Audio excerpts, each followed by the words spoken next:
Welcome back news 18 Kannada. ಇವತ್ತು ಬೆಳಗ್ಗೆಯಿಂದ ಹಾವೇರಿ ಜಿಲ್ಲಾಸ್ಪತ್ರೆಯಲ್ಲಿ ಯಾವ ರೀತಿಯಾಗಿ ಲಂಚವನ್ನ ಪೀಕ್ತಿದ್ದಾರೆ, ಯಾವ ರೀತಿಯಾಗಿ ರೇಟ್ ಕಾರ್ಡ್ಗಳನ್ನ ಫಿಕ್ಸ್ ಮಾಡ್ಕೊಂಡಿದ್ದಾರೆ, ಇದರ ಬಗ್ಗೆ ಸ್ಟಿಂಗ್ ಆಪರೇಷನ್ ಅನ್ನ ನಡೆಸಿ ಡೀಟೇಲ್ ಆಗಿ ಇದರ ಬಗ್ಗೆ ಫೋಕಸ್ ಮಾಡಿತ್ತು. ಇದರ ಬಗ್ಗೆ ನೆಹರು ಓಲೇಕರ್ ಅಲ್ಲಿನ ಶಾಸಕರು ಕೂಡ ಮಾತನಾಡಿದ್ರು. ಈಗಾಗಲೇ ಇದರ ಬಗ್ಗೆ ಆಕ್ಷನ್ ಅನ್ನ ತೆಗೆದುಕೊಳ್ತೀನಿ ಅಂತ. ಆದ್ರೆ ಯಾವ ರೀತಿ ಇವರು ರೇಟ್ ಅನ್ನ ಫಿಕ್ಸ್ ಮಾಡ್ಕೊಂಡಿದ್ದಾರೆ, ಯಾವ ಭಯವೂ ಇಲ್ಲದೆ ನೇರವಾಗಿ ಬಡ ಬಗ್ಗರ ಬಳಿ ಆ ಒಂದು ಹಣವನ್ನ ಪಡೀತಾರೆ. ಕಮಿಷನ್ ಆಸ್ಪತ್ರೆ ಅಂತಾನೆ ಫೇಮಸ್ ಆಗ್ಬಿಟ್ಟಿದೆ ಇದು ಆಸ್ಪಾಸ್ನಲ್ಲಿ. ಆ ರೀತಿಯಾಗಿ ಇಲ್ಲಿ ಬಡ ಜನರಲ್ಲಿ ಯಾವ ರೀತಿಯಾಗಿ ಒಂದು ACG ಆಗಬೇಕಾದ್ರೆ, ಒಂದು ಬ್ಲಡ್ ಟೆಸ್ಟ್ ಆಗಬೇಕಾದ್ರೆ, ಬಾಣಂತಿಯರು ಅವರಲ್ಲೂ ಕೂಡ ಹಣವನ್ನ ಪೀಕಲಾಗಿದೆ. ಇನ್ನು ಅದೇ ರೀತಿಯಾಗಿ ಒಂದು ಡೆಲಿವರಿ ಆಗಬೇಕಾದ್ರೆ ಯಾವ ರೀತಿಯಾಗಿ ಹಣವನ್ನ ಪೀಕ್ತಾರೆ, ಸಿಸೇರಿಯನ್ ಒಂದು ಎಷ್ಟು, ಎಲ್ಲವನ್ನು ಕೂಡ ಇಲ್ಲಿ ರೇಟ್ ಅನ್ನ ಫಿಕ್ಸ್ ಮಾಡಲಾಗಿದೆ.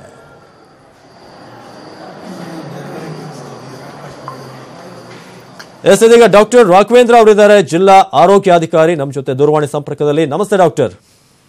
ಸರ್ ನಮಸ್ಕಾರ ಸರ್. ಹಾವೇರಿ ಜಿಲ್ಲಾಸ್ಪತ್ರೆಯ ಒಂದು ದೃಶ್ಯಗಳನ್ನ ನಾವು ತೋರಿಸ್ತಾ ಇದ್ದೀವಿ. ಯಾವ ರೀತಿಯಾಗಿ ಹಣವನ್ನ ಫಿಕ್ಸ್ ಮಾಡ್ಕೊಂಡಿದ್ದಾರೆ ಅಂತ ನಿಮ್ಮ ಗಮನಕ್ಕೆ ಬಂದಿತ್ತಾ ಇದು? ಇಲ್ಲ ಸರ್, ನನ್ ಗಮನಕ್ಕೆ ಬಂದಿಲ್ಲ. ಯಾಕಂದ್ರೆ ಅದು ಜಿಲ್ಲಾ ಆಸ್ಪತ್ರೆ ಆಡಳಿತ ಜಿಲ್ಲಾ ಸರ್ಜನ್ ಅವ್ರು ಇರ್ತಾರೆ, ಅವ್ರ ಅಂಡರ್ ನಲ್ಲಿ ಇರುತ್ತೆ ಆಡಳಿತಾತ್ಮಕ ವಿಷಯ ಪೂರ ಅವ್ರು ಇರ್ತಾರೆ ಅದಕ್ಕೆ ಕಂಟ್ರೋಲ್. ನಂದು ತಾಲೂಕು ಹಾಸ್ಪಿಟ್ಲ್ಗಳು CSC PSC ಗಳು ನನಗೆ ಬರುತ್ತೆ. ಬಟ್ ಅಲ್ಲಿಂದ ನನಗೆ ಈ ವಿಷಯದ ಬಗ್ಗೆ ಯಾವುದೇ ಮಾಹಿತಿ ಇಲ್ಲ ನನಗೆ.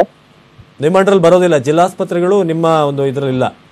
ಹೌದು, ಈಕ್ವಲೆಂಟ್ ಆಫೀಸರ್ ಆಗ್ತೀವಿ ಅವ್ರು. ಅದಕ್ಕೆ ಒಂದು ಸಪರೇಟ್ ಜಿಲ್ಲಾ ಸರ್ಜನ್ ಅವ್ರು ಇರ್ತಾರೆ, ಅವ್ರ ವ್ಯಾಪ್ತಿಗೆ ಒಳಪಡುತ್ತೆ ಅದು. ಬಟ್ ವಾಟ್ಸ್ ಯುವರ್ ಒಪಿನಿಯನ್ ಏನಂತೀರಾ ಅಂತ?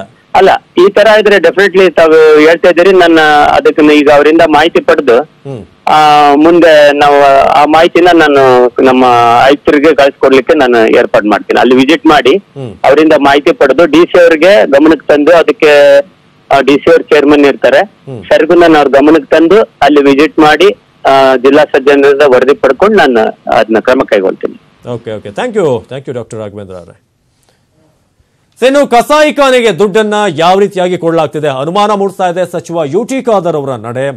ಇತ್ತೀಚೆಗಷ್ಟೇ ಅವ್ರು ಹೇಳಿದ್ರು 15 ಕೋಟಿ ಸ್ಮಾರ್ಟ್ ಸಿಟಿ ಯೋಜನೆ ಹಣವನ್ನ ಅಲ್ಲಿ ವದಾಗೃಹಕ್ಕೆ ಕೊಡಲಾಗುತ್ತೆ, ಕಸಾಯಿಖಾನೆಗೆ ಅದನ್ನ ಮೀಸಲಿಡಲಾಗುತ್ತೆ ಅಂತ.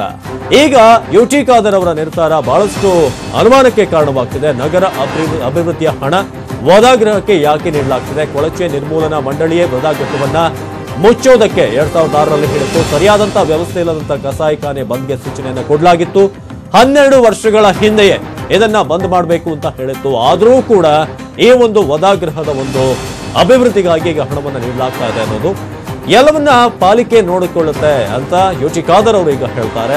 ಅಕ್ರಮ ಕಸಾಯಿಖಾನೆ ಸಚಿವರು ಆ ಒಂದು ಕಸಾಯಿಖಾನೆಗೆ ಅನುದಾನವನ್ನ ಕೊಟ್ಟಿದ್ದು ಯಾಕೆ? ಸ್ಮಾರ್ಟ್ ಸಿಟಿ ಹಣವನ್ನ ಕಸಾಯಿಖಾನೆಗೆ ಕೊಡಬೇಕು ಅಂತ ಮೀಸಲಿಡಲಾಗುತ್ತೆ ಅಂತ ಹೇಳಿದ್ರು. ಇದಕ್ಕೆ ಸಾಕಷ್ಟು ವಿರೋಧ ಕೂಡ ವ್ಯಕ್ತವಾಗಿತ್ತು. ಅದೇ ರೀತಿಯಾಗಿ ಪ್ಲಾನಿನ ಮಂಗಳೂರು ಪಾಲಿಕೆ ಆಯುಕ್ತರ ಆಕ್ಷನ್ ಪ್ಲಾನ್ ಅಫಿಡವಿಟ್ ಇದಕ್ಕೆ ಆಧಾರವಾಗಿದೆ.